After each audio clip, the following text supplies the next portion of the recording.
welcome to Let's Talk About Live Shopping, a series dedicated to unraveling the intricacies of the live shopping phenomenon. I'm your host, Cynthia Nelson, three-time entrepreneur, Forbes contributor, investor, and advisor. Today, I have the sincere pleasure of talking to Maryam Giramadi, CEO of Bambuser. Good morning, Maryam, and thank you for joining us. Good morning, and thank you for having me. So excited to be here. So, first off, I have to just take a moment and say congratulations for being the only CEO, female CEO that I've interviewed thus far in across the platforms. And I know that 62% of your senior team is female. Was that by choice, on purpose? I think that the secret can stay between us, but I love female. And no, but I think that as you mentioned, there are not so many, both in like video commerce or live shopping space, but also in tech generally, we don't have that many female CEOs. So I think, what I've been experienced and been, feedbacked the past years is like, it is inspiring to work for a woman if you're a female. So I think that is why we do have the numbers we have. At the same time, we do have a lot of male that is joining Bambuser because they love having a female CEO. So I think it's both, but having the numbers is, of course, they get inspired and they want to join. Yeah, I think it's really great. Again, it's unusual, unfortunately, but we're going to change that, right? I always think, we make a big difference in the stats, and we want to continue to do that, right? Yeah. So we're the exception in tech and video commerce, which we're super proud of.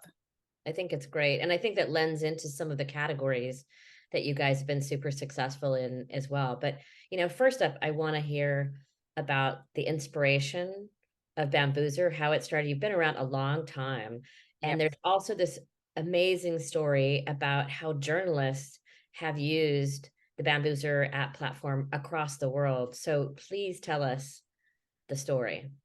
Would love to. So I normally tell the story in three pieces. So you have, because we've done three pivots, right? So the company was founded in 2007. And a funny fact is that one of the co-founders is still here, which is amazing. So he's been here for 16 years. Wow. It's a long time. That is a long time. And our core team that's been working with like the core Bambuser, which is like the mobile live video technology, right? I think we're one of the few or the only live video vendor or video commerce vendor that is actually using our proprietary technology for mobile video and not based on third party. And that team has been here between 9 and 14 years. Wow. So that's super cool. And that's a good that's a good blessing to have running a company, right? People that have been around and knows what they're doing. So it started off with very much pioneering before anyone would understand mobile live video back in 2007. So they went live with the Nokia phone, which you remember didn't have any screens. Yeah. And if everyone doesn't remember, so iPhone was launched 2008. So this is before the smartphone area, right? And so it started off with video for community. That's the first, launch to the world. And you can compare it with a YouTube. So it was like a YouTube, but it was like, a community where people would put up videos of their dogs, of their cats, whatever is on YouTube, right? Random content. So that was like the first part of Bambuser. The second part is when we pivoted into media. And I call that part. So if we started for video for community, that was video for good, right? So I think one of the first customers was Associated Press. They also invested. So when I joined as a CEO, they were actually one of my largest shareholder, not anymore today because we've, zoomed out from the media parts.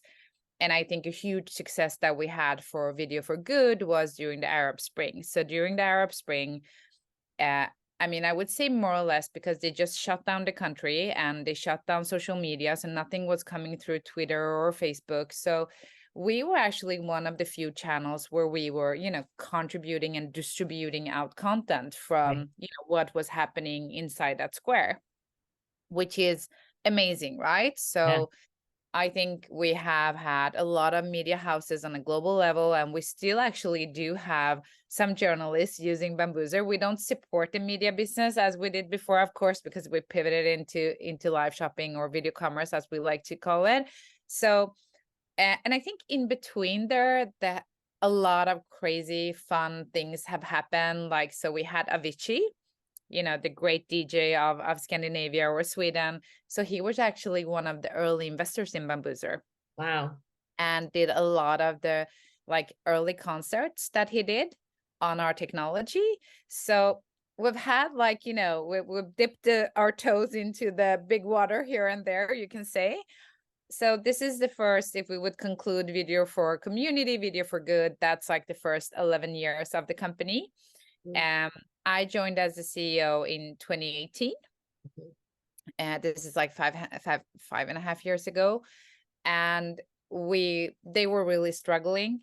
They were on the urge of bankruptcy. So the company had been around, the revenue wasn't huge. And as we all know, media was, and is still undergoing quite tough, we don't buy magazines anymore. So we were selling to customers that was on a quite deep decline, right? Media companies. So I think the pivot into video commerce or live shopping back then was really based on three things that we saw in the market. One was e-commerce. And I think if I just go back to myself, how we are using, everything has become smart within e-com, right? Mhm. Payments, Mhm. shipments, it's not what it looked like 25 years ago, Yep. but how you still actually show a product, it's still how it looked like 25 years ago. It's a Mhm. text and a picture and a buy button. Mhm. The second thing was video. Everything is becoming video. Everything you do on a daily basis is video. So if internet is becoming video, why wouldn't shopping over time become video, right? Right. And the third thing we saw in the market was China, right? Because they are very much ahead when it comes to digital adoption. Mhm. And we saw this, going from zero to becoming like a huge part of the, infrastructure when it comes to e-com. So based on those three trends, we then so we built the front end. So we had the back end, we built the front end in 2019, and we went to market January 2020. Wow. I normally conclude, 16 years of heritage, amazing. Really, I think what we have in our DNA is really the pioneer part, right? Pioneering new technology and new behaviors. And for me, the past 3.5 years since we went live, live shopping has been, a blast and so much fun, so much learnings. Also, once again, pioneering something new and building a new vertical, and really acting as thought leaders within, this space that is very new, growing, and very exciting. I mean, you've had some great, long term, I say long term, 3.5 years, but long term clients that have literally done hundreds of shows. You've conquered luxury, right? In a certain way, luxury and fashion, which obviously are big, big categories, but beauty as well. Yeah. Tell me, what are they using it for? Like, what's the best case scenario experience? Because it's not like you can just do one show and you're done. It doesn't work like that. I think there's a lot of misnomers about, oh, we tried it once, it didn't work. You have to act. You didn't try Facebook once and then walk away. No, no. So true. I amen to that. I think, so it's changed a lot. So I think if I go back to 2020, if I just give you like a sequence of the 3 years we've been live, Yeah. I think 2020 was the year of POCs, right? POCs. Mhm. They want to do a proof of concept, which Yes. is like, I want to try the technology, right? Because it Right. was super new. Yeah. No brand had ever done like a live show on their website. They were like, this is super scary. We've done videos, we've never done live. Right. And I do remember that a lot of our customers were like, can we do recorded? Can we do pre-recorded? And I was just like, you're buying a live technology. Like if you want to do video, then you should go elsewhere, right? Video. And no. So they were really scared. So I would say in 2020, it was more of a like trial and error, right? So going back, there wasn't a strong like belief that this is something we're going to invest in over time. It was more like, okay, COVID had hit, you know, people were, you know, the economy was great, right? So you had to reach the end consumer. So this is all, it was also like a COVID thing with everything digital, right? Because we had to start being more digital. I would say moving into 21, then we saw a lot of customers, like, so they tried it, they've seen great results. Mhm. So we saw like going from someone in marketing or sales using this to like having real live shopping teams or video commerce teams, like teams actually, you remember when Facebook came, it was just like Yeah, someone from marketing would do, you know, content, and then we got social media managers, and then, yeah, you know, we built the a whole, evolution. you know, definition and job category. And I would say that what we saw in 2021 was the clients that were, or our customers that was serious about, you know, the channel and the vertical, really added teams, they built out playbooks, they went, you know, global, you know, they went from 3 markets to 15 markets to 27 markets. And I think going into this year, or sorry, 2022, we saw really what you're talking about, like frequency, right? Because like frequency is key. I always say, like, you know, you could do whatever channel. If you just do one episode of Netflix or whatever, you put one, you know, Insta post, you're not going to get any followers, you know. So it's the same with this. Like, it's about content. Content and frequency is key. Mhm. If you're not frequent, if you don't do great content, doesn't matter how good the technology is, right? Right, exactly. And then So distribution on the other side of it, right? Is spreading that content and thinking about that content from kind of the core of the ecosystem. When yeah, I make it, where are all the places it goes within my ecosystem, but yeah. then where can it go and live outside of my ecosystem and still be shoppable?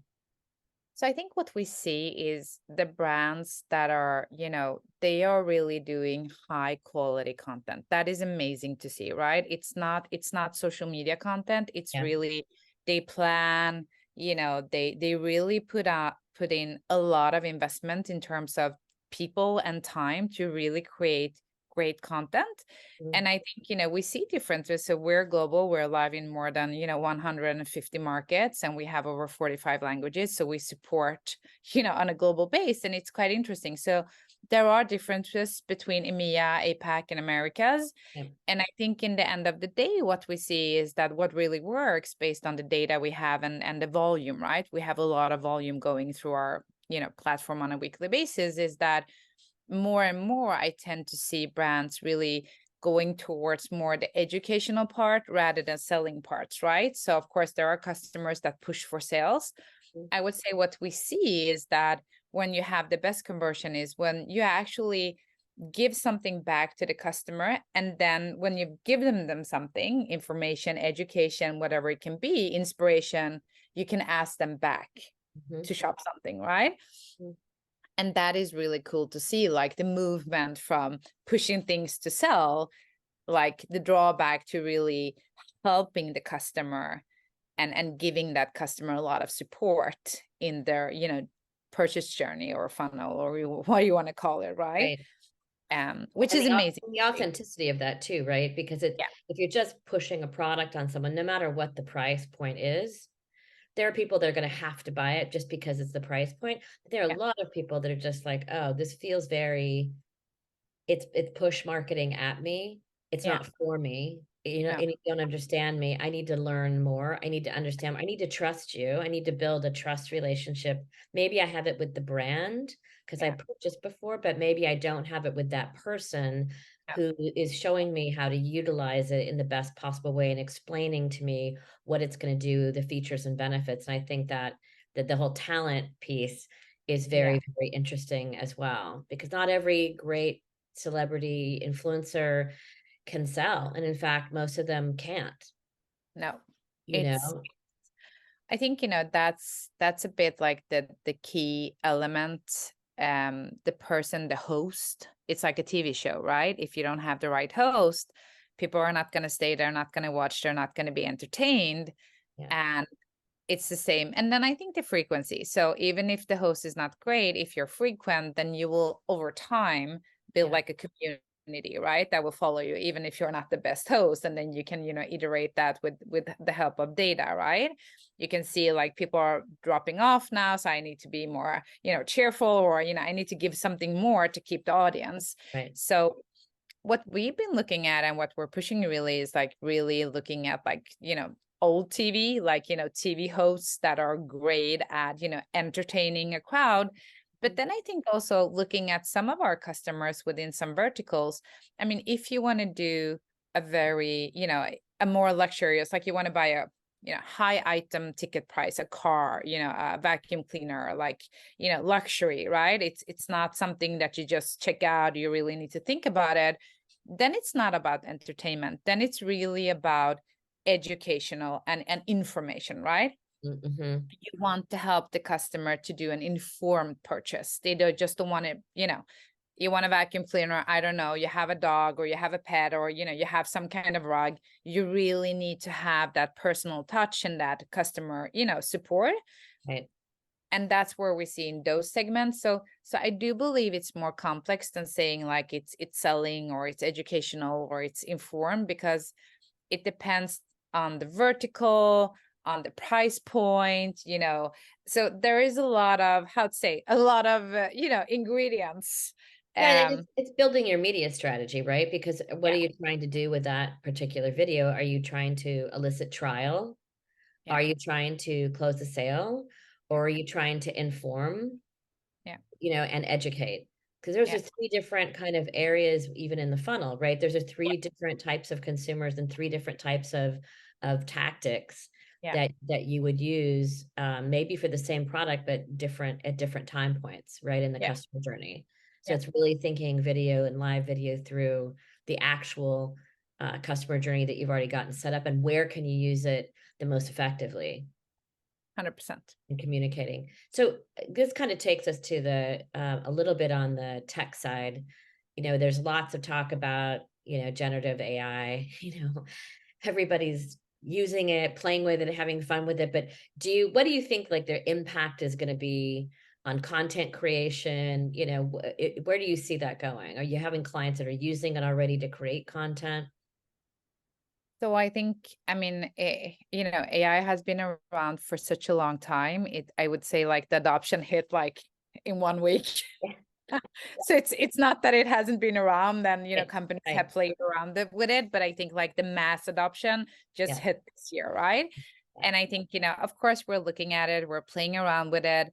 I think from our standpoint, we are building a platform more than a product, because we are the enterprise leaders globally. We work with the biggest conglomerates of the world, and they are very like heavy and they are very much in forward leaning when it comes to technology and innovation. So they would be 20 steps ahead of of us and any other scale up you would imagine, yeah, because they have the costume and of course the resources to be. So for us, I think we are quite open. So we're building a platform with open APIs for them to more or less plug in whatever they want, right? So some of our customers are already, they've already release bunch of AI features. They want to integrate into a CRM backend or wherever we stick with them in the backend of the tech that we have.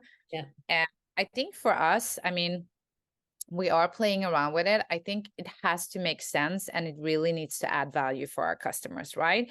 We can go out and say we've done some, like a lot of companies, and I don't want to be unrespectful, like a yeah. bullshit AI solution, and No, we're AI, you get the AI stamp, rather than looking at the customer journey and looking at our customer base today and say like, okay, if we add AI, where would it really there. help? And what I see going forward is everything from product recognition. So, how can we take away people? So I always say that video commerce, like the technology itself, is not the tricky part. It's actually the content creation, right? Yep. And as we know, we're, even now or before the economy went, the macro hit us. I mean, you don't have too much resources. So how can you do Even a though, show with less people, right? So I think product recognition is one of them, not dragging and drop the URL to be able to show what you're selling in the show. The chat, we know, so we are very very data driven, so we know that the more people chat, the more people like, the more polls they answer, the likelihood for them to stay and shop and convert is higher, right? So Yeah. how do you help the person that is sitting and really driving the chat and the engagement to engage the audience more, right? Those are parts that we're looking at. Can we add AI there to help the person that is actually driving the community and the chat to be able to, get help from, this is what the, because, some of the, I mean, some of our brands, the chat is just like, they could be thousands of chat messages during an hour, right? And also, how do you take all that customer feedback that is worth, gold for the brands, right? They Right. give you feedback about, everything from pricing fitting to, open hours to your store. Like, they would give you tons of feedback. Like, how do you, with help of the AI, take that and give that back to the brands to make them better, right? To Yeah. make them perform better. I think, we see so many how to say, ways of using AI to just add value in the end of the day for our customers. And I think, going back to what you said, we need to have a great host. How can we support the host Mhm. with, predictions of, this is what people want to, maybe I planned a show and I'm going to talk about, whatever, these 5 pieces, but I see in the chat that people are talking about these 5 pieces. Yes, It's exactly. super hard today for the host and the Change person it. Yeah. behind Yeah. to pick that up, right? How can we have AI picking that up and saying, like, here are the 5 products you need to show and talk about, because this is what people want to see. So Yeah. I think we see a lot of parts in our product where we can make it more simple and where we can add value. And we will release them, not a big bang, but step Right. by step, and always being agile to, like, testing it, seeing if it works, content, helping them to set out a content plan, this is what your customers, I think that's the biggest, like, challenge, is like, what do my customers want, right? What Right. kind of content, right? um Super yeah, so I think, exciting. a lot of Yeah. interesting pieces, quite easy, it's not like, it's not anything surprising. It's more like doing it in the right way, and also introducing it in a friendly way to your customer base so they can adapt it. Right. Right. And that just kind of, I start thinking about the future, we've seen so many changes, even in just the last year, right? Huge. And I think the nomenclature also, right? It's live commerce. Okay, well, it's live, it's VOD, it's one-to-one, it's ad units, it's video commerce, right? It's, getting to, and then the measurement side, right? How is everybody measuring it, and what are the measurement tools that they're using for? But if you had a crystal ball and we're going to say, what is this going to look like in a year or 2 years, what would your predictions be?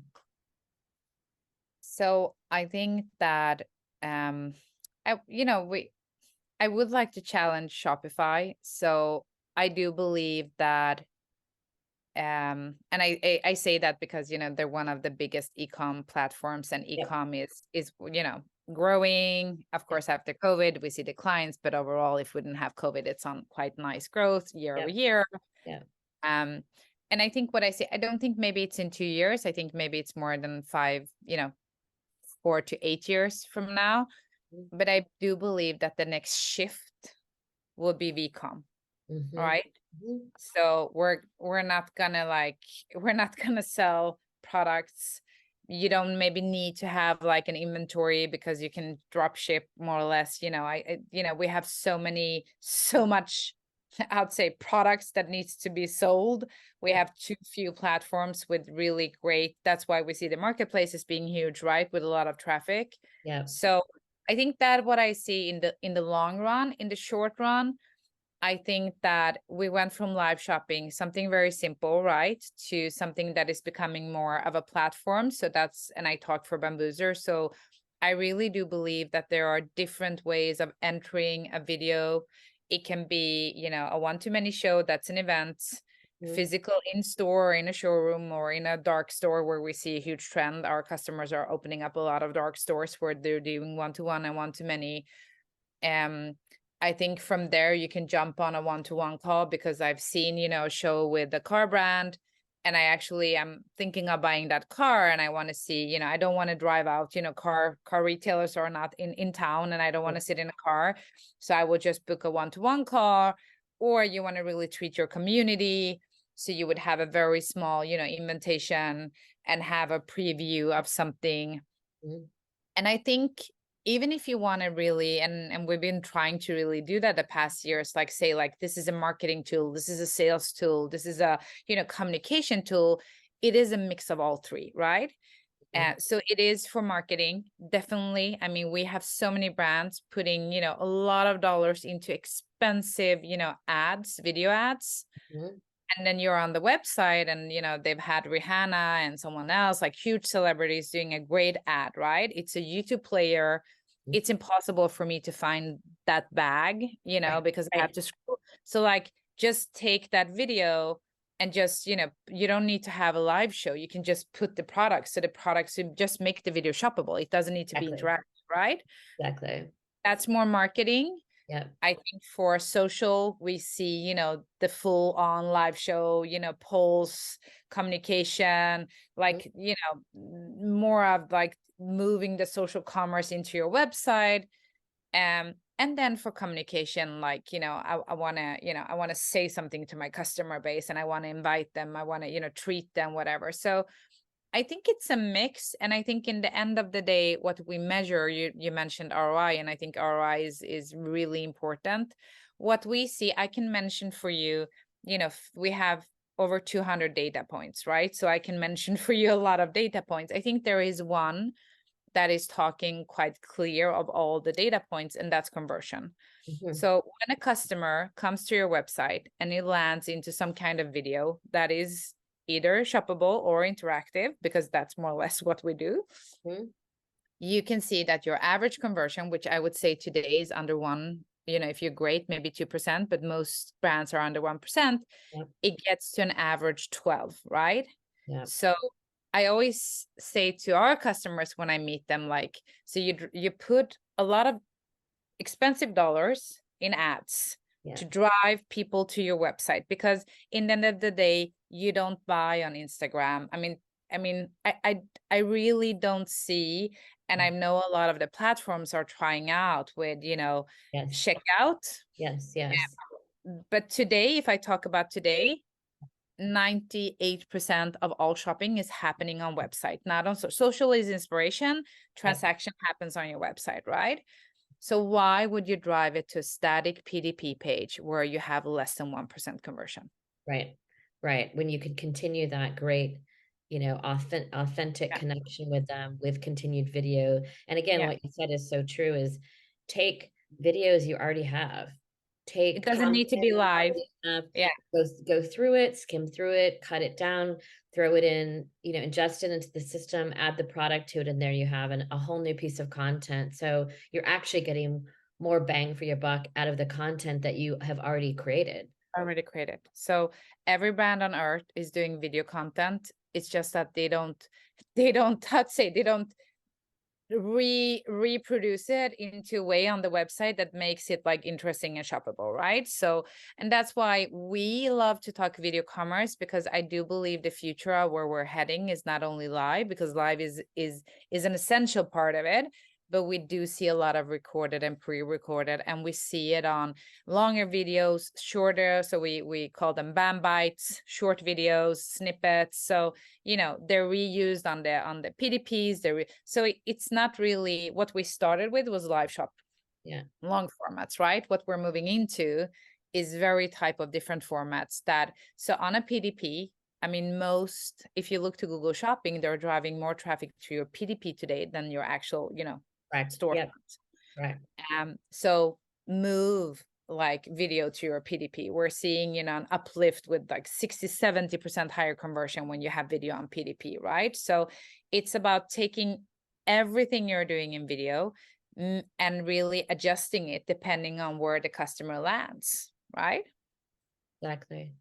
Mm. Thank you so much. This was really, really great to talk to you. Congratulations on all this success. And I definitely think you're in 127 countries and how many 45 languages? I mean, I think you're probably the biggest leader out there by far, and you're cutting a swath through some of these major categories. So congratulations on that. And I'm sure we'll talk soon. Thank you, Cynthia. A pleasure and an honor to talk to you.